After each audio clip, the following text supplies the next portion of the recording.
discriminatory animus, had it not been for that negative feeling towards speech, they would have not done that.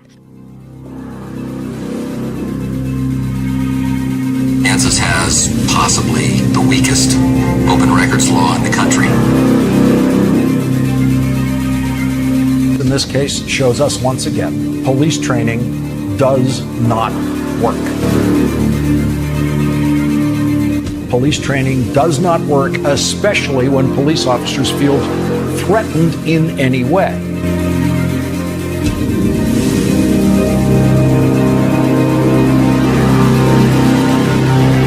You're a person who believes in freedom of speech. You have to fight and say what you feel and let the chips fall where they may.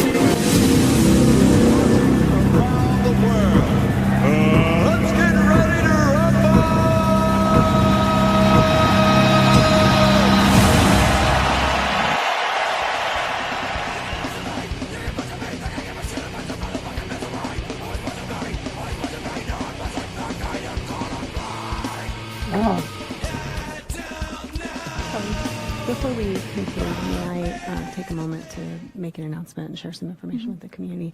I wanted to just share with folks so that you know, and it relates to the experiences that this board has with public comment in our community, that over the last 4 days in particular, harassment, bullying, and intimidation attempts through voicemail and email. I've received personally over 12 of these just in the last 4 days. They're almost exclusively from men between the ages of 30 and 65. They use hateful, obscene, and misogynistic language in their voice messages. It's really disturbing. I just wanted to I'm making this as an announcement because I wanted to make the community aware that the bullying, harassment, intimidation that you've seen in person in our board meetings continues. It's just not happening on the floor of the boardroom currently. It's happening online, and it's extending far beyond what you see or what is being reported about in the media or otherwise. And the perpetrators of these intimidation tactics are coming from both within our community and also well beyond the boundaries of our community and even our state. They're coming from all over the United States. And this is because what happens is that the video from our meetings is being used to create YouTube content that is then shared in extremist online groups. And this is something that I would wager that the volume of hate speech that's been directed at me personally is probably less than what is being experienced by other women on our board, because I'm not the current board president. However, I wanted to share with the community that I refuse personally to be silenced by these bullying attempts. Our community and our peers in our community at the county and city government need to know that the joint collective efforts that we are all trying to make to ensure that civil, safe, and inclusive civic dialogue is preserved and continue in this community. So thank you for letting me share that, and I appreciate your indulgence. Thank you. Thank you. That's your board president, and well, former board president, telling poor little Kelly all the reasons why they're being abused by public comment. And you know, before we even get going, let's just take a look at this is the consolation that has to happen because they're so upset over words, guys. Words. It's words. Doc, it's words. Yeah, and the first clip there was from the latest school board meeting, which was almost 2 weeks ago, so the previous Monday. And we had talked about that on our previous live stream because there was a LJ World article that was written about what that board member there, Shannon Kimball, had said. Yep. And so we're just talking a little bit about the latest development with that school board and what they're doing now around hearing from not hearing from the public during the meetings now. Well, and Carrie, you joined us here. We're the three people that they're blaming it on because we're in there telling them words that they don't want to hear. And the sad thing is these words are in the books in the district. And again, they're using it to shut people down. And now we've got an article that came out. This is the Lawrence Times. No need to jump a paywall here. These guys don't have one. But they've got an article talking about how public comment isn't going to be happening. General public comment will not appear on the agenda this time. And the Board of Education is saying that they will have public comment at the May 12th meeting. Now, why the sudden rush to not have public comment now? That's the question, isn't it? Carrie, why are they not wanting to have public comment now? Do they need a break? I think it's a control thing, maybe. I really don't know. I don't know what they have up their sleeve. So it's very interesting though how they have timed it out, where they did the article of all the harassing, and then all of a sudden, they're not having public comment, and then they're going to have it on May 12th. Because when I looked at the agenda, the agenda doesn't look to be anything different. However, of course, I'm just a layman's person, so I don't know all the ins and outs to everything. But and I would say they're framing it pretty carefully, because I mean, the last time they tried to frame a narrative in that room, they actually got caught, Doc. That was when the Lawrence Journal World just tried to kind of wing it. And when was this? This was at the meeting. What was this at the beginning of February, when they decided to try to report from not even being there? They just wanted to watch a video and do a report. Yeah, and then is that when they did that first front page article about the public comment crisis they had there? Sure, the hit piece. You don't have a quorum. Point of order. There's no quorum. Point of order, Madam Chairman. There's no quorum. You cannot disrupt the business of this board. So I'm not disrupting the business of the board, ma'am. There's no quorum. From yelling in the middle of the meeting. There is no meeting. You have Don't no quorum. walk up to me. Would you tell her to stop? Do not approach this board. You don't have a meeting. Please understand your rules first. My God, woman. You don't have a quorum. Point of order. There's no quorum. Point of order, Madam Chairman. There's no quorum. Cannot disrupt the business of this board. So I'm not disrupting the business of the board, ma'am. There's no quorum. From yelling in the middle of the meeting. There is no meeting. You have Don't no quorum. walk up to me. Would you tell her to stop? Do not approach this board. I mean, they've been caught lying about situation after situation and trying to frame a narrative, and it appears that that's what they're trying to do again. Well, and it's interesting about what you just showed there. Right after that, they moved the general public comment from where it has always been, which was at the beginning of the meetings, and they moved it to the very last item on the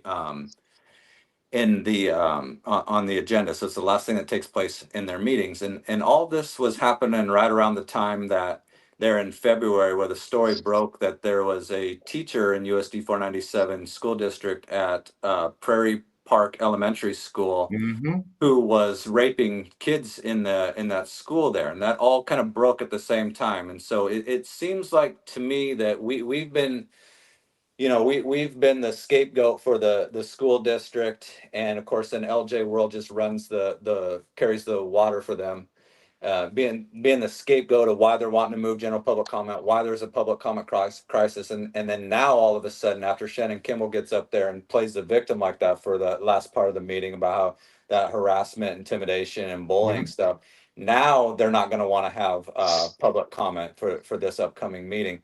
Just the timing of all of it, just it tells me that they're not wanting to hear. It makes me wonder how much they're hearing about what that teacher did to those kids in the school, and therefore they're preemptively silencing and censoring the community from going in there and talking to them about it, but doing it under the guise of it's these three troublemakers here, and their foul language is really why we're doing it, guys.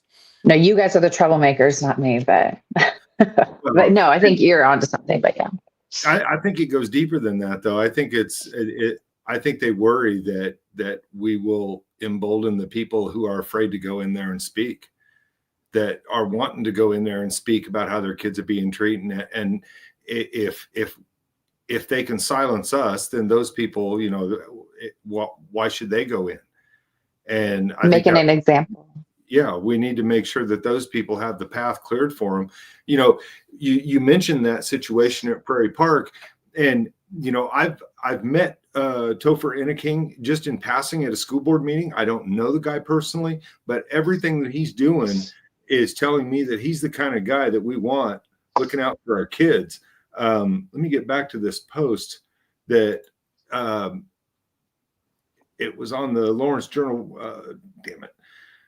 I had it pulled up and now my page is going to reset. That's okay.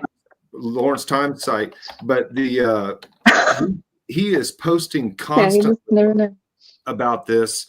And while I'm pulling this up, I'm going to go ahead and throw this up because he drew this picture. Yeah. And that really had an impact, and it really tells the story extremely well, what you were referring to, Doc. I mean, there's a person out there at the podium saying your policy's bullshit, but it's all the other stuff that's the problem that they're sweeping under. Yes. Yep. It's exactly true. And there's a lot of bullying that happens in all school districts. I mean, of course, I don't know what exactly goes on in Lawrence, but I find it very interesting. Obviously, there's an issue if he's sharing that in a little cartoon that was drawn. So, but it's highly concerning that board members are more concerned about themselves and what they're experiencing than what children are experiencing. So. And each of those three stories at the bottom, those are real situations that people spoke of, that people have spoken of. And there's so much more, guys. There's so much more. But here's this pull it up here. The page that Christopher, I think is how he pronounces it, that he did. And he shared this and then made his own comments to it.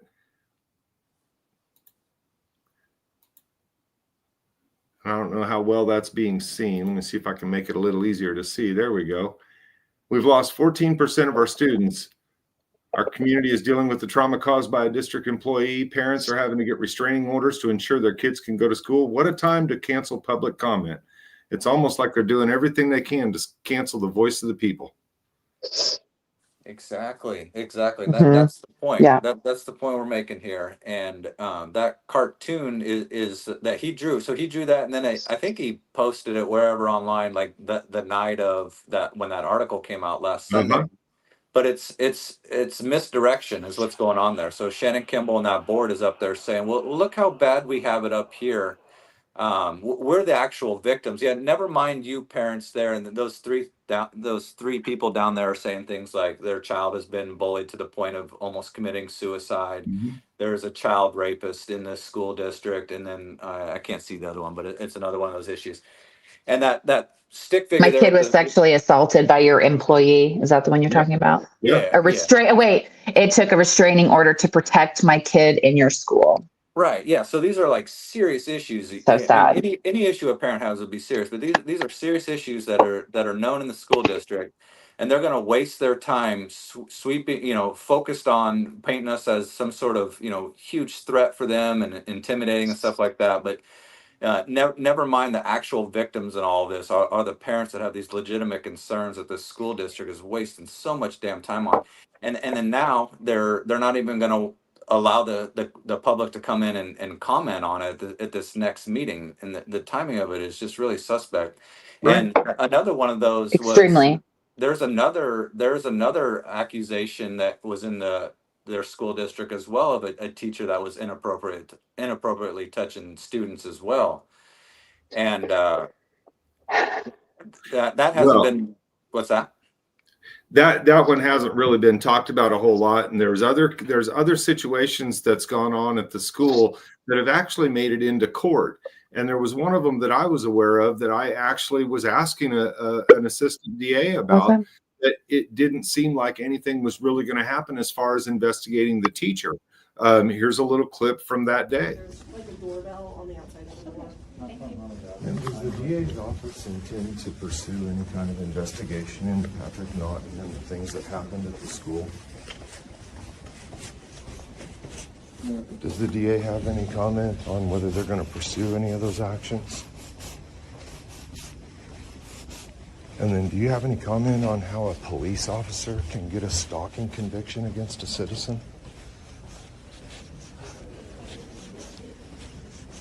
Those are questions that the people are going to have after I talk about this. You may be able to prevent him from posting, but you're not going to prevent me. No comments?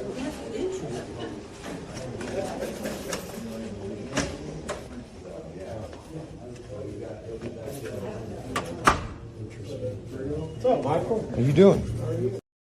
And guys, it's not just them. The night that Topher was in there and spoke to the meeting, and again, he's a candidate for the USD 497, and honestly, he looks like the person that's really for the people. The people really should check him out. But he brought up a lot of issues, and one of the things that he brought up was the unresponsive admin at the school district. Listen up. A litany of unresponsive administrators. Basically, problems with IEPs not being followed, a health plan being violated, and when I tried to get help, I was ignored. And we've given our emails. We've tried contacting and for several weeks now. Okay. And gotten very little feedback from anyone. I'm going to ask that Dr. Lewis follow up with you. I have messaged him. Okay. I've sent him everything, and I've gotten one little response with no answer. Okay. I went all the way up from him, his administrative assistants, the head of special education, her administrative assistants. I filed a formal complaint, similar to and now I'm here. But hey, we're going to have 2 more that won't answer your emails, so stick in there. If we can't get any answers from the district, we can't get any answers from the court. No, I have asked, personally, I've reached out to the superintendent asking about going to church since I've been banned, right? And it's been ignored. I've been asked twice. So what those people are saying in the video you just showed about how, they're not getting responses back. I'm not getting responses back myself. So, Yeah, and for those that don't know, the school district contracts with churches to rent out their schools, their school property, their school buildings for church. So Carrie has a ban there from all district property, as do I, and so that's part of the lawsuit that I've filed, is that it's also a freedom of religion violation as well, because the school district, by way of that ban from their property, is able to gatekeep and dictate whether or not I can go to church there as well.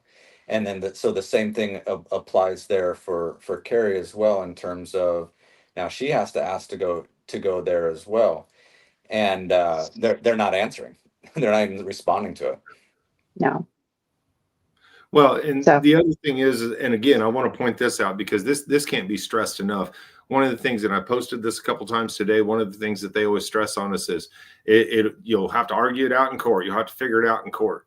And, this is from a recent court document out of the 10th Circuit here. This is a federal district judge that Julie Robinson, in Justin's case, in Doc's case against the county, not only was Jay Armbruster and the deputies, their qualified immunity was removed for that arrest.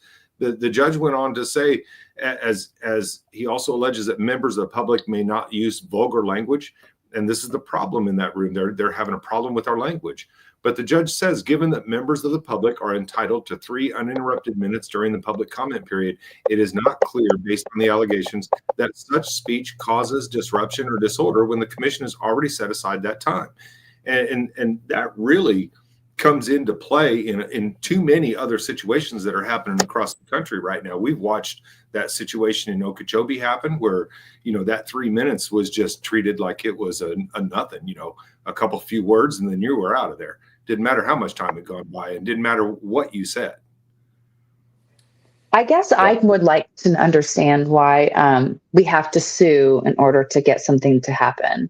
Because when I was removed from the school board meeting, one of the police officers had said, and I think that you guys had kind of talked about this, and then like another live, it was the live I was on. Anyways, but why is it that the police are like, well, that's why you can, check us civilly or do whatever. But do they that is the only way that they're going to change their ways, or that's their checks and balances? It makes no sense to me. Doc and I have talked a lot about this, and he'll probably be able to elaborate on this quite a bit. There are statutes, like when they interrupt our time, they're technically interrupting our public business, aren't they, Justin? Yeah, it seems like it, because I mean, like that ruling says right there, you can't be disrupting the meeting. So once your time starts, then they shouldn't also be disrupting you for saying that you're disrupting the meeting. You're not actually disrupting the meeting, so that stops your business. And that statute is, interfering with public business, is that, you are conducting public business up there speaking. It's also interfering with their meeting as well. What they would try and charge us with it for interfering in their meeting. It's the same thing, 'cause now it's derailed the meeting at that But point. then, Whereas if they not said anything, the 3 minutes would have just come and gone and the meeting goes on. well, and the next That's the step, whole point. the next step to really press it, though, and to Carrie's point, why do we have to press so hard on this? One of the things we need to get to is get people to understand the 18 USC codes, the Title 18 stuff. And that's where it makes it a crime to take somebody's civil rights away. So if they're going to take away your 3 minutes where you have freedom of speech there, and they're going to take away your time and just kick you out and deny you that way, then you should have that civil legal that criminal legal recourse as well through the Title 18 codes, 18241 and 242. Yeah. And those are violation of rights under color law. And heaven forbid that those police officers that told Carrie you can handle this civilly to, if you have an issue, heaven forbid they take the initiative, or LPD would from Chief Lockhart on down, try to train their officers on, in particular, the difference between private property and public property, because that's what it all came down to, with Carrie getting removed under threat of arrest for criminal trespass. And if she shows up there for criminal trespass, and you got those officers saying, "Oh, they can trespass you here for no reason," it doesn't take a judge to step in and tell them that. They should fucking know the difference between public and private. It shouldn't be on the citizen that's getting their rights violated to find an attorney, get the funds for an attorney, get the patience for all that, to put up with all the bullshit, to put up with the fucking articles, to file this lawsuit, just to have them come to the conclusion that, oh, you know what? Yeah, there is a difference between fucking public and private, and it's not Target like they said it was. It's not like they're going to Thank you. I can't even believe that they said it was Target. They used a comparison of Target to a government public facility. That was crazy. And what's even so egregious about this is that you were just up there speaking during your 3 minutes, and you even say, "But I just said words." So you said words, and now you're under threat of arrest for criminal trespass just for saying words. And it's not like you were going in there and banging a drum or blowing a horn while they were conducting their business or anything like that. You were talking during your 3 minutes, saying words. And now you what? To hold them accountable, you got to file a fucking lawsuit. Like, shouldn't the cops, but that's literally like, what are the police there for? Just to follow the orders from the school board? It's like, guys, you can think for yourself. You didn't do anything wrong. They became policy people. That's what they became. Well, they became policy people versus the law, the Constitution. So, well, I wonder how enforceable that trespass actually is, and stop. I mean, I know the police are going to act on it if you violate it, but my question is the trespass is predicated on a constitutional violation that they committed. It would be null and void. They wouldn't have anything to back it up with. Now, I always have to make this distinction. So if you're trespassed because you went on there and you did something like you're banging on doors or something like that and disrupting the meeting, they could trace it back and be like, well, you were banging on these doors, interrupting. But again, see, now that gets into the disorderly conduct, fighting words, the other criminal statutes that would apply that can take away your rights. But if you trace what happens here with Carrie, and it happens here with what happened with you, and it's what's happened with me, it's all traced back to speaking during general public comment. Right. That can't be criminalized. You can't take because it's a constitutional right. You cannot criminalize a constitutional right. So they don't have anything to stand on because. But see, Justin, they figured out a way to do it. They figured out a way to do it. But they are. The reality is they are. They have criminalized it because Carrie's been banned. I've been banned. My ban is now up, so I can go back to the meeting on Monday. And you've been lifetime banned. They have. That's what I'm saying. That's my point in all this. It shouldn't take a lawsuit and a judge to make that clear. No, but they want should be that. something that the police department, if they're going to be enlisted into just blindly carrying out orders for the school board, should have an understanding of public versus private, and they should have an understanding of these constitutionally protected activities that can't be criminalized. Woulda, coulda, shoulda, but the reality is we've got a being judge on record saying that we can't be a disruption during our 3 minutes, and they're still ignoring that. And they're So, I ignoring mean, it. Yeah. They don't care. I guess I've just never been in a situation before where like they I don't know if they retaliate. Well, no, they retaliate against. They yeah. It's clear as day that something in Lawrence is going on that shouldn't be.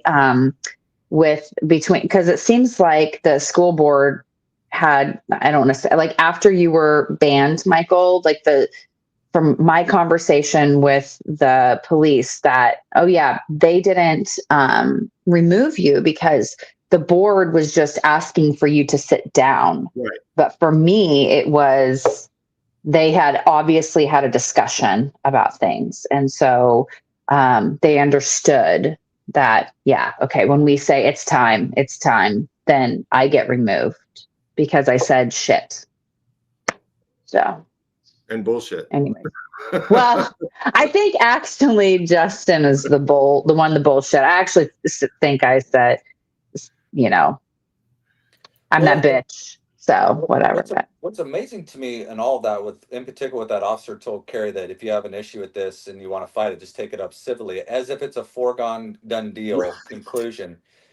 But is that they just will automatically side. They'll pick one side and they say, well, then just file a lawsuit against us, instead of like, I don't know, like we just got done talking about having an understanding of what exactly has taken place in that meeting. Well, they take an oath. They take an oath to protect and defend the rights of everyone, and that means us too. Right. And I think that at this point, you got the Lawrence School District that is afraid to hear public comment, and now it's the community is now not being able to come in and talk. And we wanted to just sit down and talk and say, well, we're not going to be the scapegoat over this. If the school district doesn't want to take fucking comment from the public, it's not our fault. It's not because of us. It's not this imaginary intimidation, threat, and bullying bullshit that Shannon Kimmel said about it. It's because they have real serious, embarrassing, life-changing issues that are taking place in their school district under their watch, and they don't want to hear it from the community. And I have never. Sorry. They just see us as an easy excuse. Yeah, go ahead. I'm just saying, I have never heard either one of you ever say to community people, go and harass, go and call, go and do this and call them this, that, and the other. I've never heard that from you guys. So I feel like that article that they wrote is a stretch. I think whatever, LJ World, is that what it is? The urinal world. Whatever it is. I feel like they're really towing the line when it comes to defamation. I mean, I'm not a lawyer, clearly, but I think that I think there's a lot of issues with that article, and I think that I think that they're working with the school board. And the so it is what it. Well, I think it's all connected, and they keep on bringing you guys into it, and just for speaking out. So, bottom line, I don't. You guys have never once said to anybody while you're online ever said, "Hey, please contact so and so at so and so." So, at least to my knowledge. Yes, go and reach out to your and reach out to the people in government and the people on your school board. They're government officials, but I've never heard. Hello, let's look at all. Like, there's so many cartoons that are being made about all the presidents in my whole entire lifetime. There's cartoons being made. So who cares, right? That you sign up for that, but. You talk about cartoons, Carrie, and that's the thing about politicians is there is a certain amount of criticism that they're subject to, and it's just that simple. I don't know. And I've got a couple clips here that I cut out just. Oh, look at this! I did a segue. Yes, you did. I got a couple clips I cut out This Very one, good. this one I like especially for Shannon Kimball. Shannon, take a look here and just keep this in mind next time you decide to talk. Oh, that woman got a mouth like an outboard motor all the time. Put, put, put, put, put, put, put, put,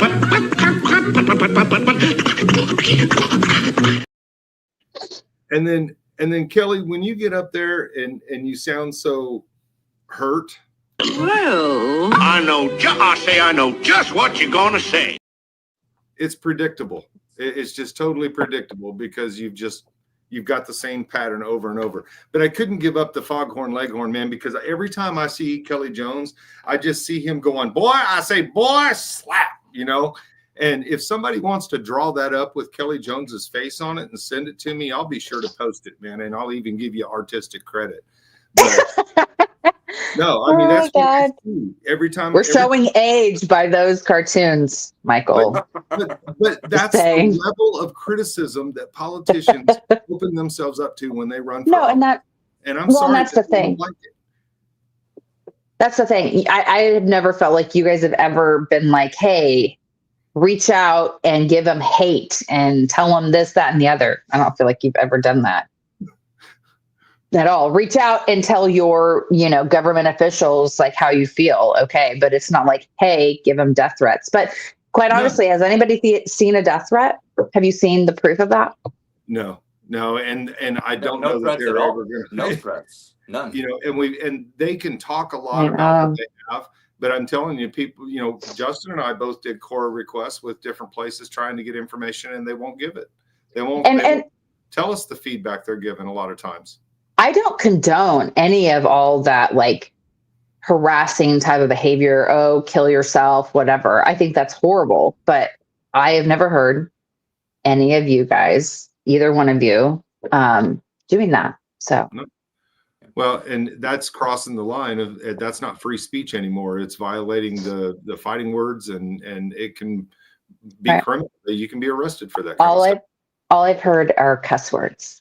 Oh, we cuss like sailors. So, we are. One other thing that I want to point out that I would hope that the city of Lawrence there, the citizens there would be upset about, and that maybe they just need. Yeah, it needs to be explained on how exactly this shuts down their ability. It puts an obstacle for them to go speak. So the similar thing happened at the city commission meeting this past summer, where they moved their general public comment from the beginning of the meeting to the very end of the meeting. And like I said earlier, the school district just did that as well. They moved from the beginning to the end. And they can get away and say, well, first of all, we don't even have to have general public comment. And secondly, we're still having it. But how that impacts people from going to speak is that when it's at the beginning of the meeting, you can show up there. The meeting starts at 5:30 or starts at 6, and you can kind of gauge within 10 minutes you're going to be having general public comment and you're done. Well, when they move it to the end of the meeting, these meetings, even though you have an agenda and you can see how many items are, they can talk on an agenda item for 30 minutes, 15 minutes, hour and a half, 2 hours.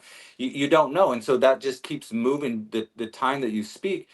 And sometimes, like city commission meeting, you're not speaking till 11:30 at night. School district, it can be 8:30, 9 o'clock at night, but you get there at 6. I mean, most people don't have that. They can't do that. It's all night.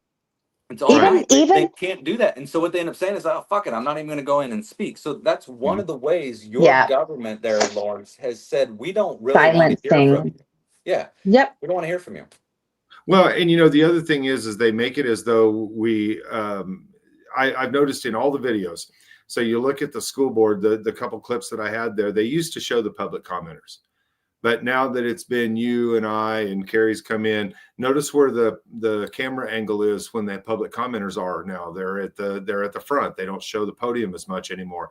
The city commission did the same thing for a bit, and the county did the same thing as well. And it's interesting that they think that they're hindering something that we're there for our performance or something.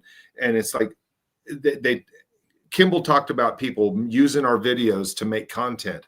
And I think somebody said it very well in that live that you did with Foshin. We're not making the content. They are. Every time they open their mouth to shut one of us down when it's improper and unconstitutional, they're making the content. We can't make content like that. They're responsible for that. Yeah.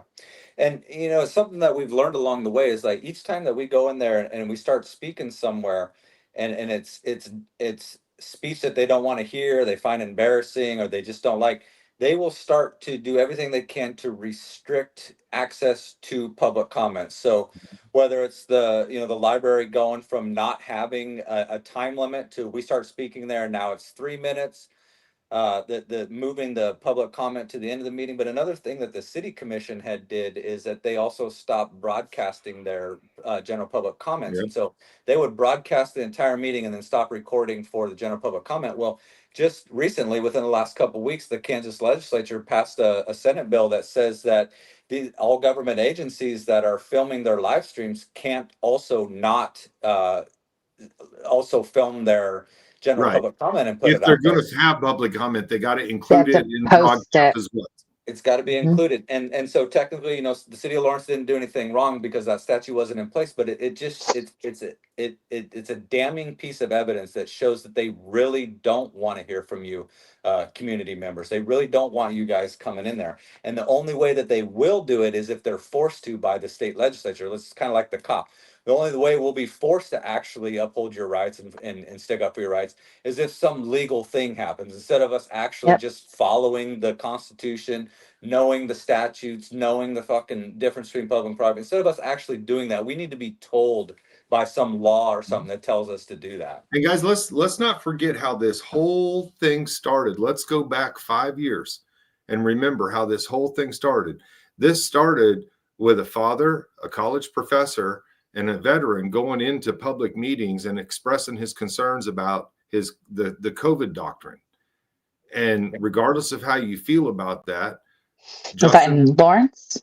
that was Dr. Spees. Justin went and Look at me expressed not his knowing. thoughts and his concerns about the COVID doctrine, and he Okay. became enemy number one. He was allowed to be assaulted, battered in the street by people, have his property destroyed, and they came after him, all because he had a different point of view. Now, at some point, I noticed what was going on in the city meetings, and I noticed what was going on in the school board meetings. So I started going and saying, hey, you got to stop shutting this guy down. And so I'm enemy number one as well. Yeah. And then Carrie, you come along, you there we go. Yeah. Once I saw the fact that they're like, they don't want y'all to say the word, shit. And the word shit is in several books. That's when I came on, because I thought it was just crazy. It's so crazy. It's amazing too, Michael. And you mentioned all that. This has all just been about words. It's always been words. Like one time at the county commission meeting, I'm out of there because I said motherfucker. Another time I'm getting arrested because my sign says motherfucker. Another time I get arrested because of a sign. It is strictly the words. It is nothing outside of that. It is totally amazing to me that it happens like It's like that. we're Germanying. Right. Yeah, it's Right. wild, man. And the way they can persecute and see, you talked about being able to pursue civil things, that's a long road that costs you money and costs you time as well. Now, Reputation. look at their criminal side. What happens there? That costs you. It doesn't cost them. The state makes money off of all that. Yeah. They got their time they're getting paid for, and then the courts earning their fees from the state on keeping you in the criminal system, and then you're paying your attorney at the same time while they're pursuing a bullshit charge the whole way through. And the only way anything ever gets paid back to you is if you win civilly. You have to actually go to civil court and actually win your case, and then hopefully that judgment includes, because it doesn't always, and hopefully that judgment includes some lawyer fees being returned to you. But again, it doesn't always. So you can be out on both sides of this thing a lot of money before you ever see justice. And that's how they keep it preventative for the average person. And if you win, you could win no money. Yeah. And I think people forget that because it's like constitutional rights. So it could be $1. For a lot of us, I But want my attorney fees back. The attorney fees that I've had to spend on bullshit charges, I want those back. I don't need to be paid by the county and paid by the citizens here because of their fuck up. I want an apology. I told Doc the other day, what I really, really, really solidly want, really hardcore down deep in my soul, is an apology and my attorney fees, man. it's funny, like, right? An apology goes a long way. because I understand that more than you even know. Like, well, that's what makes that cop's civil case thing so flippant, where he's like, oh, you can just do something civilly. It's like his arms are like doing one of these, like, hey, go ahead. It was like so weird. Hey.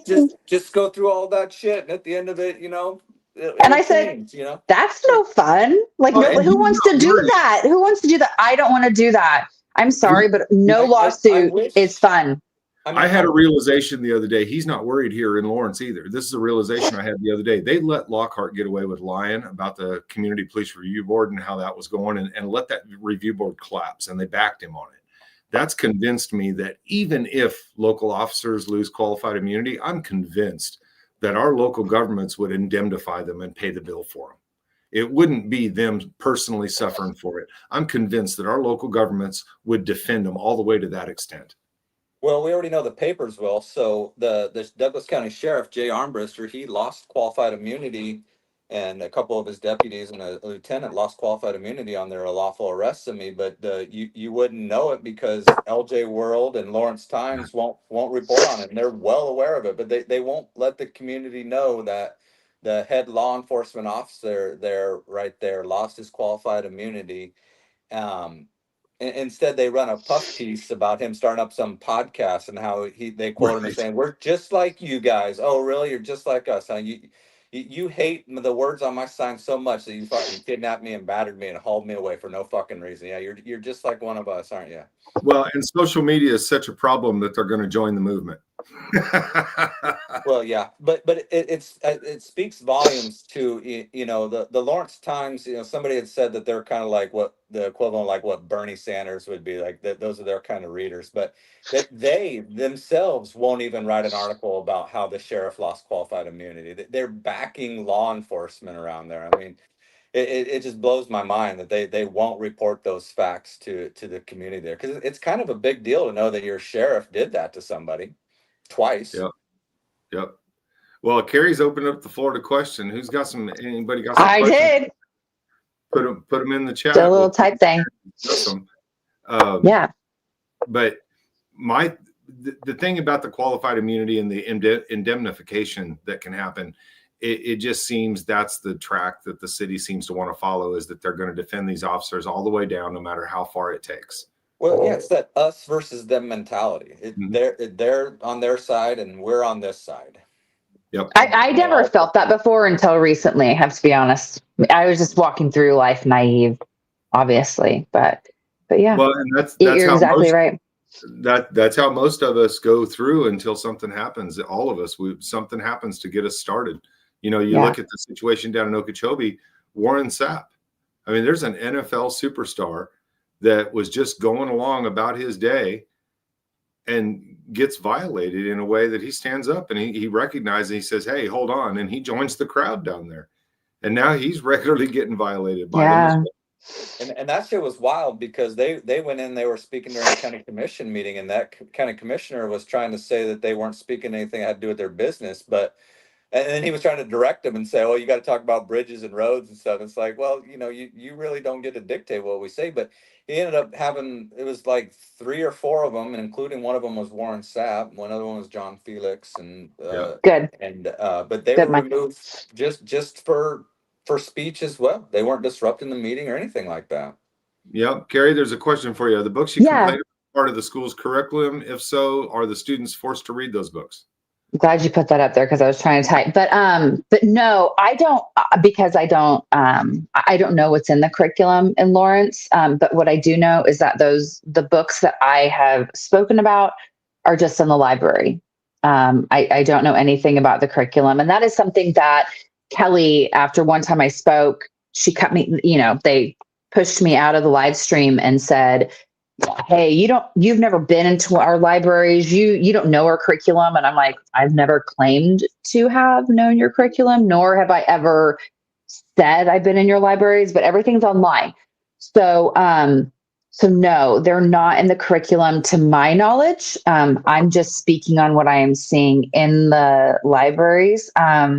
I will say Lawrence has really, sexually explicit content content that every parent should be, I say every parent, okay, not every parent's like me, but people should be concerned because their child can get this information and this content and or check out a book and they wouldn't know because it's not like, hey, your child checked out this book. Here's the information. It's not like that. So yeah, it's all I am doing is exposing what's in the library, and I don't even have enough time to expose it. And they cut me off before that because I'm like saying, shit is said 46 times, and they're getting mad at me for that when it's literally in the book.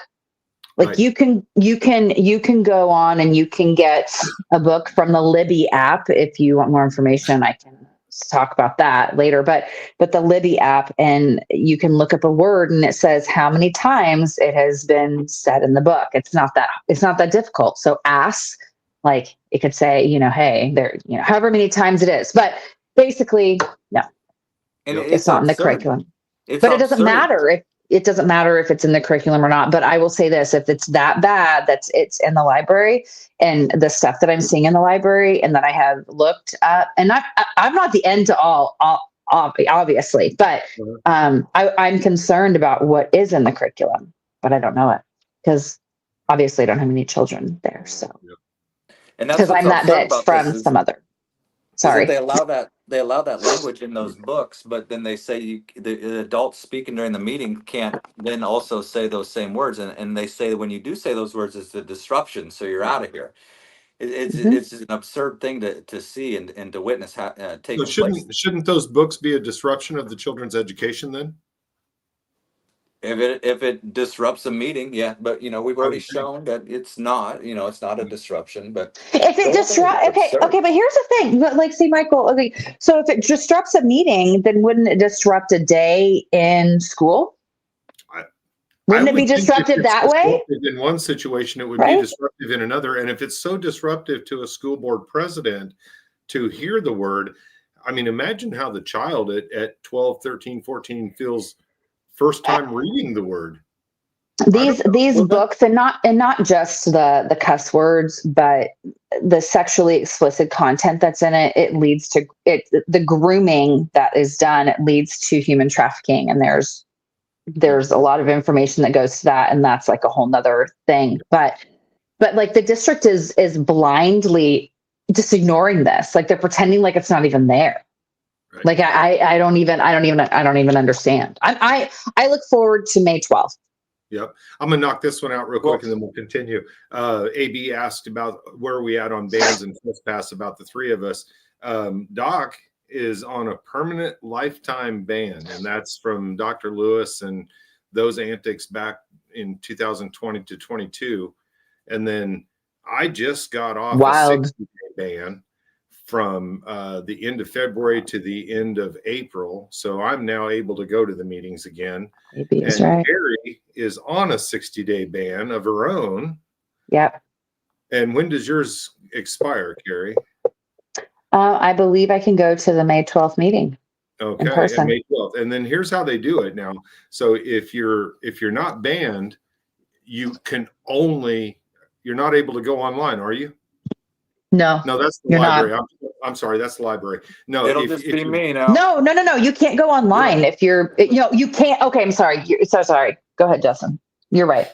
The only people that can speak online at the school board meetings is if they, as the school district says, has a legal reason to. And so that was why we were all speaking online. We were all banned, and now your guys' bans will be up. So it'll just be me over there in the corner. And so when you're not banned and you don't have a legal reason. So when you're not banned and you don't have a legal reason, the only way that you can speak to the school board is in person. And so if I want to give, or Carrie wants to give any kind of public comment May 12th, the only way to do it is in person. We're not allowed to log in online. Justin is the only one, and he's forced to log in online because he's not allowed to be there at all. Yeah. Can I say though, my very first time that I spoke, I was online. So they changed that. They did change. They did change. They decided we're going to make her come in and live all the way. Notice everybody that watches through this, you'll notice that as a board gets started, they change the public comment rules several times, trying to get to the restricting of it. Right. Right. Yeah. And you know, AB, you ask another question here. What's meant by a legal reason? That's a good question. You're going to have to ask the school board what that means, because the only legal reason that we know of is the ban. Yeah, that's what it means. Yeah. So legal reason. And you know, heaven and heaven forbid if your car breaks down or you're a little old lady that can't you make it there to the meeting in time to speak. And what about calling the me parents old? that are SOL, handicapped? your What about, SOL. what about the So handicapped they parents? went from during COVID you could only speak online to now you can't speak online. It's like what the fuck, man? They say everything's so Yeah. convenient. Let's do it online, and now it's But convenient they still. wanted But they're to like, make no, no, no, no. They The found Prime out Minister that I is was from right. We out need of to be town person. and they wanted to make sure that I could not do it online. Yeah. That was a way to try and silence me. So that's fine. Okay. Yeah. I drove in. And the rules change depending on how they need them to change to shut you down. Kind of like this next meeting on Monday where I don't know, no one can speak. Where yeah, I What do I expect know? you to be able to go talk this time in person, and I was kind of not planning this on it, meeting. and looking forward to it, but Not I guess this meeting. Yeah. I'm not going to be able to speak. I'm Nope. still coming though, Kelly. I'm going to be there. You're going to have to deal with me being there in person. Hey, So one other thing I wanted to mention when Carrie was talking about the words said in the books there that are not allowed there at the school board meeting.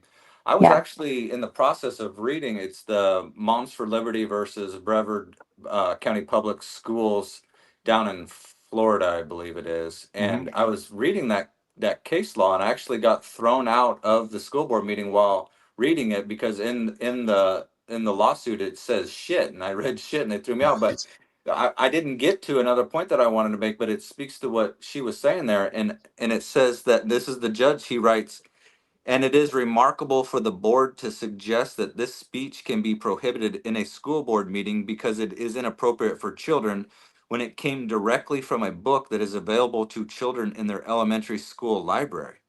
That's the judge saying it's remarkable. It is. That speaks to the absurdity of it. So there you have a court that's seeing that it's just downright stupid for a school district to claim that adults can't say the same words that are allowed inside their school district library books that are for children. While also absurd, even more absurdly, the school district is saying, "Well, we're trying to protect the school children's ears that might be listening to our meetings here, but meanwhile, here's a book there, kid. Go right. ahead and read I it." have no patience for that because the stuff that they are allowing, like I have a book here. My phone's like on top of it, but it's called Sex is a Funny Word. And I don't know, it's in their district and it's just inappropriate, but they're okay with that. They allow it, but they don't allow certain things in their board meetings. It's the hypocrisy is just off the charts. Well, would this be covered under legal reasons, accommodations for ADA? Well, I mean, you I don't would know what that you would means. think so. You for the What is online speaking, you okay? would Wait, think regards so. to ADA, what's ADA Act? Sorry, American again, I'm American not Disabilities Disabilities. Act.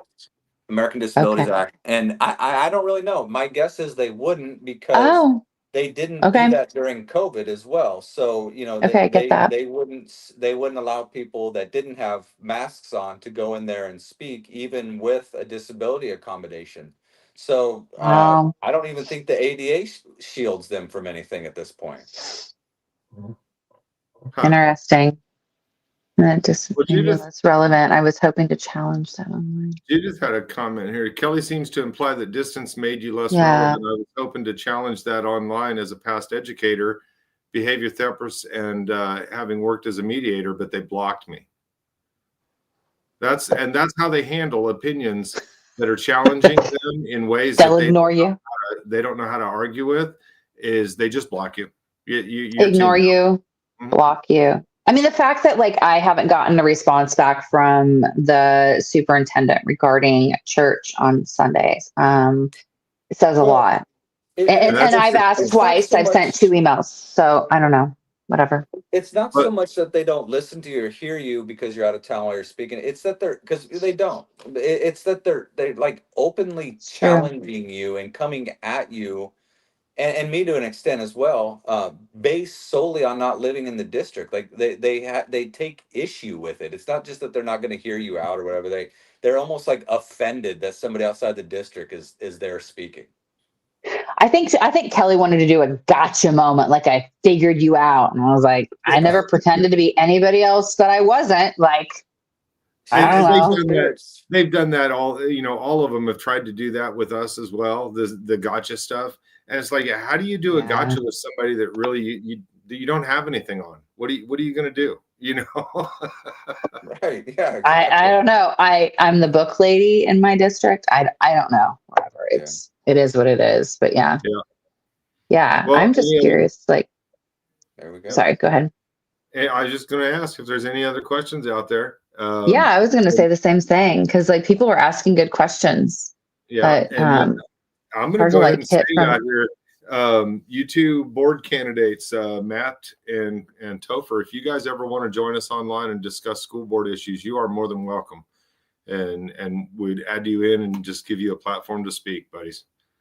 I really don't see how anybody could vote for those school board members that are up there right now. I just don't understand, especially Kelly Jones. I get it, but people do stupid. Like, I'm sorry, I'm not trying to say people are stupid, but people just go with the names that they know. Like, I know that person. Okay, that's great. Let's not forget Kelly. She needs extra.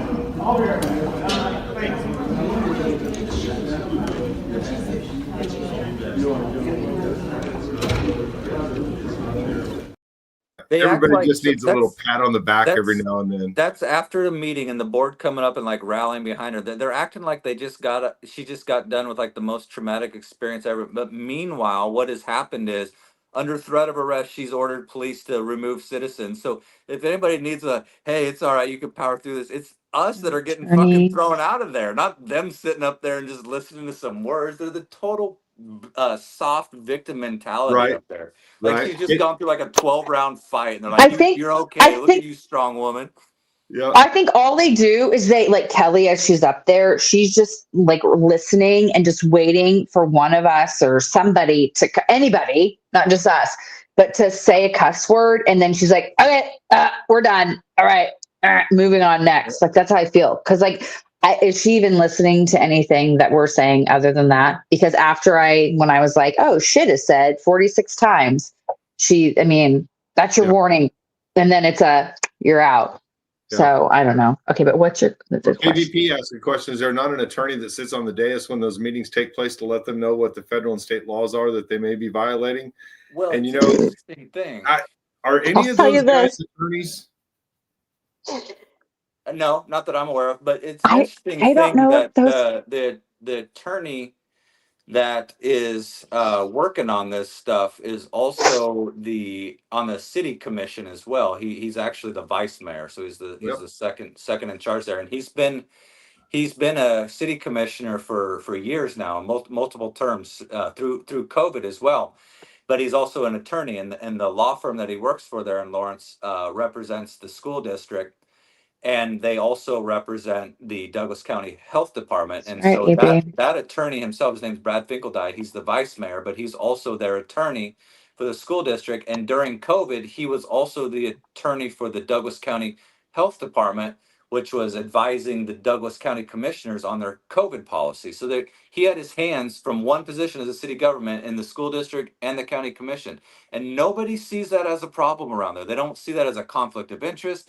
They don't see how basically he's one vote, but it can influence three different areas there, and they'll just keep voting him back in there. It just blows my fucking mind that nobody has an issue with stuff like that. Now, let's not forget here soon when because he's the vice mayor right now, when he becomes mayor, he'll not only be the attorney advising the school board, an attorney sitting on the city commission, but he'll also have the chair for the mayor at the library board. Right, exactly. Yeah, so he'll be up on the library board as well. He'll have all of them. Mind you, there's a direct conflict going to occur there because is his law firm that, well, I don't know, direct conflict, but it seems like it would be a conflict to me. But his law firm is the one that hired the process server to come serve me that ban from the school district back in February. Yep, exactly. Yep, that's who that is. And it's amazing to me that not only himself, but also like the school district, the Douglas County Commission, none of them even raise the question. Like he doesn't remove himself. He doesn't recognize that could be seen as a conflict of interest. I'm stepping out of it. None of the school board isn't like, oh, we have the mayor, the vice mayor that's also representing us here. Nobody even raises that. It seems like to see if he should step down or anything like that, because it's a law firm. They could just assign it to another lawyer there at the firm. It doesn't necessarily have to be him. And how's it not a conflict, KVP? I got no clue. Got no clue how's it not a conflict? Because it seems like one to me. Like, but then again, yeah, I don't know. KVP what would a conflict be? If you're going to say a conflict, what would it be? It would be that he's got his tentacles in multiple government agencies there, but the potential to use his positional power to influence decisions. Well, and here's the one of the frustrating things about this is running very similar to what we see down in Peabody, Kansas, the town where Eric Watts was the deputy down there that everybody was after to try to get him out, and he's finally not going to be a deputy anymore. But in any case, down there, they have so few people that are willing to get involved that that sometimes those people have inherent conflicts just because they're the ones that are willing to get involved. But in a bigger town like this, you would think that with 100 and some odd thousand residents that we have here, including KU, you would think that we could find ways to avoid those conflicts somehow. Right. Yeah, you would think so. Yeah, that small town excuse doesn't fly there. It's too big of a city. And AB makes a good point. Most of the lawyers in those meetings are useless third-rate lawyers. Well, the reality is they're paid to find a way for the commission to do what the commission wants to do. It's not a matter of we're not paying you to make sure that we follow the law. That's not what the commission pays the attorney to do. They pay the attorney to figure a way for them to do what they want to do. There's two different things. That's interesting. Those aren't the same. Those aren't the same. It's kind of like that. I was going to put this up, that banner. It's kind of like what Mark Twain said. If you read the newspaper, you're uninformed. Or if you don't read the newspaper, you're uninformed. But if you do read the newspaper, you're misinformed. Yeah. It's two ways to look at this. And those attorneys, they're not in there looking out for your interests. They're in there looking out for the commission's interests. Oh yeah, they're definitely looking out for the commission's interest. You mean like looking out for the citizens' interest? No way. No, or looking out for rights What does that violations. mean? Attorneys are not in there doing that. And look down at Elk County when we went in there talking to Paul Dean and Jill Gillette. They were only interested in backing up their position, not whether there were constitutional violations or Cora violations happening and things like that. Well, even Jackson County, look at their attorney there, and he was he was leading them right into that no standing bullshit that we took that happened there, until it came to the very end where the cops were getting educated. Remember, they went in the back room, and then at that point, that he advised them that they were wrong. But up until then, now he's letting it fucking go. Probably telling them they were right. Right. So I don't know who KVP is, but they were like, anyone get the state's attorney's attention to take a look at this? I don't think that they would even care. I know that sounds crazy. Talking about the Attorney General's office, and here's the thing: when it comes to open records, they've got one IG, I think, that works that, and got a couple people working with them. So Cora is not a really interesting thing for them, and that's the same person that's going to probably handle open meeting stuff too. It's just not a priority for them. This is how they get away with it, right? Because they know that it's not a big deal, or they don't have enough man people to do stuff. The Cora statute is written that there's no motivation there for an attorney to get involved in there, because with Cora there's no recovery. So the only thing that you get from filing a Cora lawsuit is you're going to get the open records, or in a COMA lawsuit, you're going to get an open meeting correction. They're going to be told to correct how they're doing their meetings. You're not going to get any kind of monetary benefit or any kind of attorney fees paid. No, you can get attorney's fees. Are you sure on Cora? Yeah, I'm pretty sure on that. And so that might not be like a lot of money, but it's still money that comes out of the government's pocket. But what you're running into is you're running into a situation where attorneys aren't motivated to take these cases, because if they're going to file a Cora case, either you're going to pay them out of pocket, or they're going to take a big risk hoping they're going to get that pay on the back end if it exists. But they'd rather have that money out. So you're going to have to pay for it up front. How many of us have the money to just go around paying $4.50 an hour to battle a Cora lawsuit, which is going to take you think you're going to get away with 4 or 5 hours of work? No, this is going to be 50, 60, 80 hours before you're even getting close to a settlement. Yeah, and my experience with the Attorney General is that office is that it's just kind of a black hole, and it doesn't matter who the Attorney General is. Once you send an email there, it just goes into the void. Now, I'm not saying you shouldn't do that. You should still, don't just give up on that option, but it is a black hole. I think oftentimes people think like when they've been violated, they're like, "Oh, the Attorney General's there waiting for me to bring my case to him." They're going to be outraged by it, but oftentimes it's a black hole. I mean, Attorney Generals, fucking. Whatever, man. They're just they're busy, Now, AB, I'm not sure that I can answer this question. I don't have kids in school, so I don't know about their curriculums. Carrie, does the school board show their curriculum public, or is it not a public item? Okay, so in my school district, it's the teachers. So you just have to ask the teachers, and the teachers typically I don't want to say it's like online, but like whatever it is, it's in their little system. If that makes sense. I know that sounds weird, but like if you just ask your teachers, then they should give it to you. If they don't, then it's a red flag. But that's how I found out about the Absolutely True Diary of a Part-Time Indian when my son was a sophomore. And so that was a curriculum book, and it literally is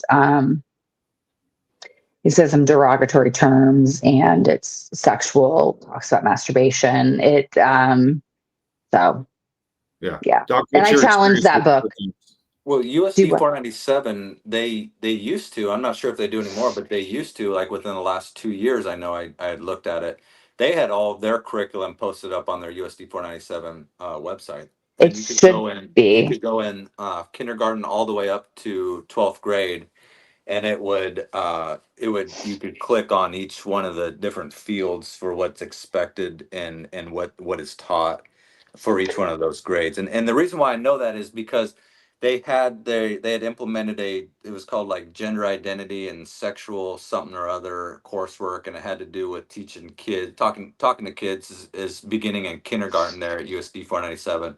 About sexual stuff, and it continued every year from kindergarten on up. Now, I don't know if it's. I will say this: May 12th, I plan on reading a book that is highly controversial. So, it's a problem.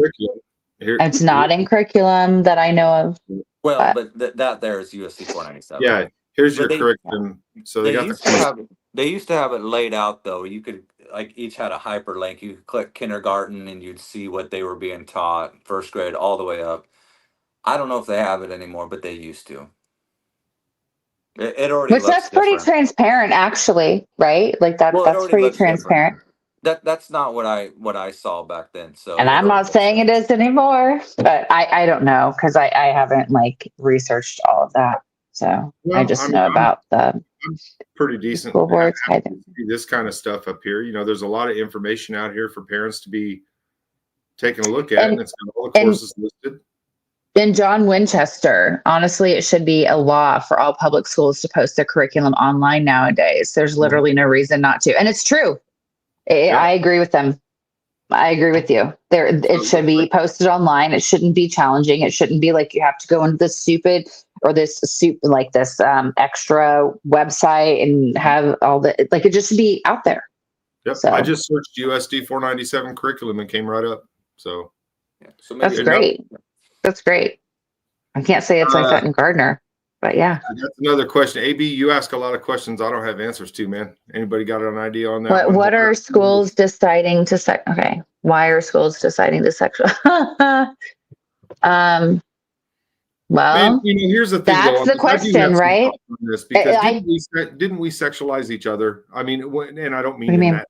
I'm talking about, didn't we use all these words and weren't we making fun? I mean, the first time, don't you remember saying the whole thing? You'd hold your tongue and say, I love to eat the fudge in my mother's pussy. Remember that when you'd hold your tongue and say that in grade school? What did you say? I didn't even hear you. What? I mean, it was stupid stuff. Hold your tongue and show me, because I don't know what you mean. And you learned all these words. You learned what they meant. I mean, God, in 3rd, 4th, 5th grade. I mean, really. So when you talk about the sexualization of kids, I think the explicit aspect of adult style sexuality, that's a little different. But, the idea that kids don't understand what sex is and they don't understand the curse words and things like this, I think that's what we're getting at. And by third, fourth, fifth grade, they're all talking to each other and they're joking out. And but there are kids that don't. That's the thing. And I know, like, I get it, because like that's the excuse for everything. And I know we may not agree on this, and that's okay. I still love you. But there are families that, like, I want to say shelter their kids, but they know their children, right? So they're like, oh, well, they're not ready for that, so we're not going to talk about that. But then the school introduces it to them. And then the kids like, and so that's where it's like, you're actually taking parental rights away by doing that. And that is a concern that I have, because I don't know, like, I feel, and I'm not saying that I am a parent who, shelters their kids. I'm not saying that's the situation, but I feel like everyone needs rights. And I feel like we're so focused on, oh, don't ban books, but because then we're taking that information away from people. But it's kind of like, nobody's banning books, obviously, but you are also, you want to say on this spectrum, okay, you're taking, our rights away to know this knowledge about sex or whatever. But, and we're not talking about just sex, we're talking about graphic sex. Okay. But then there's that other group that has no shot, has no chance, because they're just like out there. So it's like, oh, well, they have no rights. Yep. Like, if that makes any sense. I don't think it makes any sense. You're talking exactly about Muhammad versus Taylor. What's that? What's Muhammad versus Taylor? A case law that you'd probably want to look up. He says is relevant to this. Thanks, John. But the one thing about this, that you talk about banning books. Nobody's banning books. But let's look at this. Somebody pointed out earlier in the chat, Playboys. You don't see Playboy in the library. So then, no, you don't see Penthouse. But I will say this. Those things in the library, why do you see books that graphically, explicitly lay it out in words? Why is that different? How's that different? Clinton Hansen. I'm not a helicopter mom. I know you said I'm kidding. Anyhow, you can go look at that comment anyway. But anyhow, so no, but like these books literally, they start off as like young adult books. A lot of them, they're a series. Okay. So I'm just going to throw that out there. So several of them, and I'm not saying all of them, but they start off as young adult, and there is a new name for some. It's called new adult, but the young adult, they start off and they're very young adult. Then the next series, they get a little more racy. And then the next series, they get a more racy. So by the time it's like their volume 10, literally, they are not young adult anymore, because they have pushed the limit, but they have weaseled their way in to keeping that, because on day one with their volume 1, they were young adult. So, I mean, again, you can say what you want about me and all that kind of stuff, but I feel like we have crossed a line, and this is just me, but I feel like there's been a line crossed as far as content and sexuality and pornography that has been put into this, into our schools. And yes, okay, we want kids to know about this stuff and they need to know about it, but really, is it the school district's place to do that? Right. I think that's more a parent decision, but I think Judith, as an educator, I don't know. She talked about you told to answer the children's questions, no more. Right, I was told, yep. Children develop emotionally at different speeds and seeking, yep. Well, we're talking about two different things. That's right. About curriculum and books in the library. Now, library books can be used in the curriculum, obviously, but in terms of that original question about the sexualization of kids in the curriculum. So going back to what I was saying about USD 497, I think it's inappropriate, and I don't think there's a reason for grown adults to be talking to kindergartners and first graders and second graders about anything sexual. I don't think that needs to be in their curriculum. And for a couple of reasons. First, that's what the sexualization of it is that it allows permission for adults to talk to children about sexual stuff that oftentimes parents don't want their kids talking about, and certainly not with some other adult, regardless if it's No. under the guise of a trusted adult in the schools. When we've seen a lot of weirdos in the school system, and case in point, Prairie Park had Exactly. had that teacher doing that with that kid. So that just lowers all kinds of boundaries. Where now these kids that shouldn't even be thinking and talking about sexual stuff at all are now given the message that they can start talking with an adult about that, and they can transfer that to talking about other adults and and the kids don't need to be talking about that shit at that age. And I They just don't don't. see how it's the school's responsibility to force that upon these kids. Like, just stick to reading, writing, and arithmetic, guys. You can save all the other shit. It's like gives them an excuse to sit down and talk with kids about sex. It's just it's a weird kind of dynamic that they create, especially at Again, that younger age of kindergarten and first. These are 5, 6, 7-year-old kids. They're not even thinking about that shit. Quentin and I are about the same age. Because that's about the same as you, Clint. And I think him and I are around the same age. But well, I think now it's more like 4th or 5th grade, but yeah.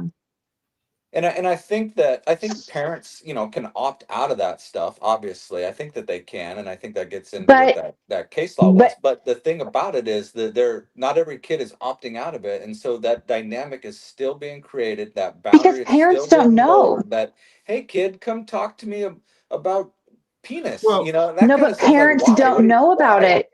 They don't know about it. Why would they? They're trusting. I used to be that mom where you just trust the district and you're like, oh, they have our kids' best interests at heart. I went through the system and now I'm just like, wow, I was an idiot. So, okay, cool. But no, they're just trusting the system. And also parents don't speak out because, there was a comment on here tonight. They don't speak out because they're afraid of retaliation against their kids. They're afraid of retaliation against them. They don't want to cause waves. And that's what's sad. And then that goes into what all three of us have experienced within the Lawrence School Board meetings. We speak out, we do something that's against the grain that they don't like, and they ban us. Like, it's wild. Like, it's crazy. While I understand that point of view of why people don't do that, but that's what bravery is. I mean, you can't be. I get it, but you can't be brave and you can't be courageous without an actual adverse consequence you're facing about some fearful thing.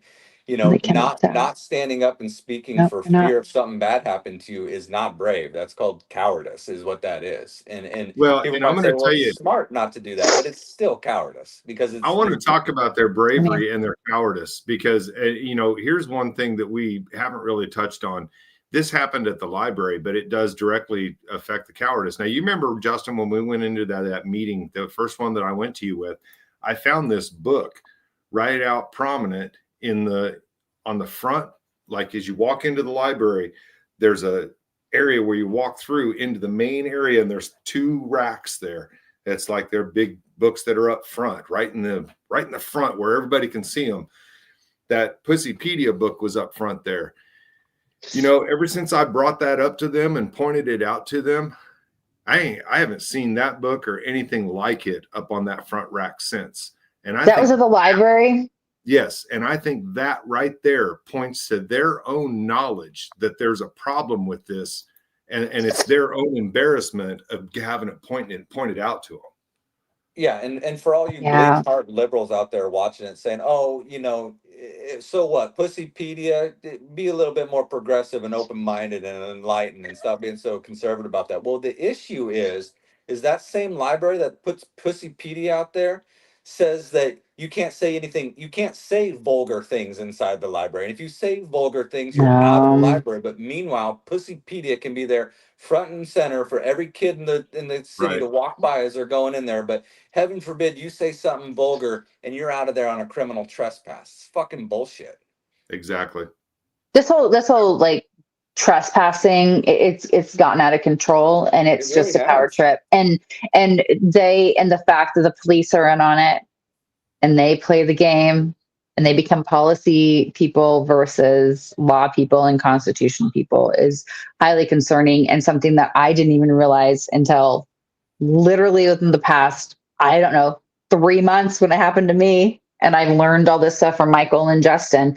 Like, it's literally a bigger issue, and people need to speak out about it. They need to, I don't want to say fight against it, but it's wild to me. Get more involved, but people are so scared to. Nobody wants to. Nobody wants. Learns it. You're saying you learned it all from me. Hell, you were fighting the Gardner School Board before we met. Okay, but they never tried to trespass me. Well, until recently, and that's a whole nother story. But yeah. So I mean, I took a picture and somebody else posted it, but whatever. That's a whole nother story. But no, seriously, I've learned a lot, and it's and I don't think that people understand what their rights are, and I think that the people in government, and I say that our school board people, the people in the county commissioner, whatever, they are silencing you all, and they've now done it to me because they don't want to be exposed, and it's really sad, and they're winning in the sense that people still aren't speaking out, and it's kind of a thing where it's like, okay, do I just give up? Do I just like throw my hands up and go, okay, I'm not going to speak out anymore. I'm not going to do anything anymore, and that's what they want, and That is what they want. Yeah. And that's why you can't. And that's why I can't, is because that's what they want us to do, is give up. Right. And that's how I feel. Yeah. I think I hear you. most Americans are delusional. They the land of the free, home of the brave. We're neither. Our American DNA is to be free and brave. But what we're talking about right there is that people watch their rights be violated, and they're too fucking scared to say anything. Are you American or not? Yeah, there's going to be consequences, but are you a fucking American or not? Are you going to live free? Are you going to be brave? Or are you going to be a fucking compliant coward? That is not an American. That's the opposite of that. Yep. 100%. No, I hear you. And then, compliance, we talked about this, man. Complying with somebody taking away my rights, that is a tough one, man. How do you just say, okay, I'm going to let you go ahead and take away my rights?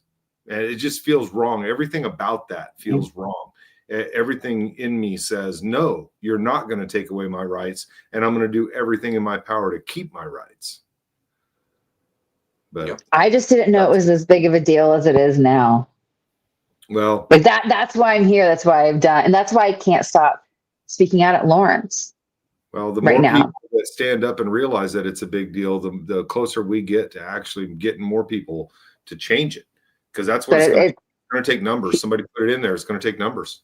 Not everybody wants to do that. And I understand everybody, people are busy, or they work in the district, and it's going to retaliate. They're going to be retaliated against, or their fear of their children. There's so many variables, and I get that. But there comes the point where it's like, okay, how far does it need to go before you, I don't know that there's, make a difference. For some, I think they're okay going the whole way and just letting somebody else take care of them. Yeah, but it's just, I don't know. I just wish there were more people that spoke out. Well, the thing about it is people that watch on the sidelines and they go, "Oh, that's just happening to Justin and Michael and Carrie. It's just them." And anyways, we don't like them anyways. But those are the same people that will wake up tomorrow and a huge issue is taking place across the country that now they want to go in and they're feeling confident enough to go in and speak on it, and they're not allowed to speak on it. So it might be happening to us right now. It could be you in the future, and just because it doesn't happen in the future doesn't mean that it's not a possibility that could happen to you or could happen to your loved ones. That random picture. Courtney Shipley is a prime example of that. This is our former commissioner, Courtney Shipley, former mayor. She was our mayor, and she was one of the worst ones about shutting people down. And the greatest thing that, when she went back in there and Bart Littlejohn was the mayor and he shut her down. And, she's a perfect example of what Doc was just talking about. You may think it won't happen to you, but Courtney learned that lesson. She fucked around and she found out. Well, she's named in my lawsuit against the city because she was one of the mayors that stopped me from speaking and removed me for, she said, what wasn't germane. Isn't that some shit? She's named in a lawsuit, whereas she probably has her own lawsuit if she would file it. She gets voted out, and then she was still speaking at the meetings, and in one meeting she started to speak, and the mayor stopped her and said, "Oh, you can't talk about that. We've already talked about that in the meeting." And she's like, and immediately she's upset about it. It's like, yeah, no shit, Courtney. That's wild. No fucking shit, bitch. Yeah, it's not a fucking pleasant experience to go in there and think you can speak freely and then get shut down by some fucking tyrant, is it? You Courtney? can't make this. Carrie, you can't make up how oxymoronic this shit is that happens in this town. they literally shoot themselves in the foot. And Courtney is the best example I have of that. And I did a video on it, so you guys can go check it out. It's recorded on video. I mean, that's the way it happened. She started speaking and got shut down. It's like nice, you know, poetic. You just can't make it up, really. That's right. Poetic justice. Crazy. About to say. Yeah. It's crazy. I don't know, but like, anyhow, yeah, I'm just grateful that I have learned a lot through you guys, and you're probably like, oh no, whatever, but no, seriously, more people need to speak out. More people need to do what is uncomfortable, because it's not easy. At least for me, it's not easy speaking out. It is always uncomfortable. It is always uncomfortable saying certain words, talking about the sexual content that's in the books. It is not easy. And, but it's needed, and it's for our children, and it's for our rights, and just on and on and on. So. Well, there's a lot of stuff that's needed out there that people need to see. And I just want to mention this. It's not related to the conversation tonight, but I put up on my channel, those of you that haven't seen it, and you really should share it and show it to people, because it's an educational situation, man. There's a Ring doorbell video of an actual fentanyl overdose that I came across today. And I put that up because people need to see that. When you go through that and you experience that kind of a situation, it's something you'll never forget. And I experienced that out in the homeless camp when somebody overdosed out there. And people need to understand, these aren't the drugs that were around 20, 30 years ago. These pills and the fentanyl and shit, it's bad. So if you guys would check that out, share it, show your kids, talk to your kids about this, and talk to your kids about the stuff that's going on in the school board, and make sure they understand what their constitutional rights are. I'm not going to sound an intellectual right now, but you can actually go online, and in the state of Kansas, they can give you, I don't say Narcan. Please help me with whatever that is. Narcan. But like you can, Narcan, you can get it for free, and they can mail it to you. But I don't know the website off the top of my head of what that is. So, but nope, I've had Narcan in my truck since that day. That was the day that I put it in my truck and started carrying it. So yeah. All right, guys. Anyway. Justin, any last thoughts? No, that's it. That's good. Appreciate you guys. All right. You guys have a good night, and you two stick around. We'll chat afterwards here. And everybody, thanks for joining us. Make sure to join your council meetings and get up and stand up, because if you don't, nobody's going to.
Whatever you want and then face some sort of repercussions for it later.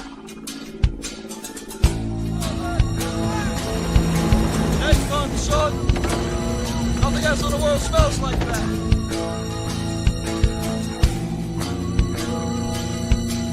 Kansas has possibly the weakest open records law in the country.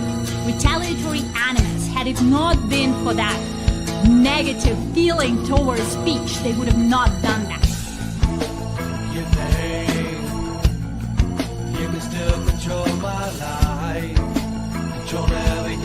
Are you telling me that 200 men against your boy is a no-win situation for us? Wishing you could see things once my way, when it all gets ripped away. I know the smell of napalm in the morning. I can't hide, made it break.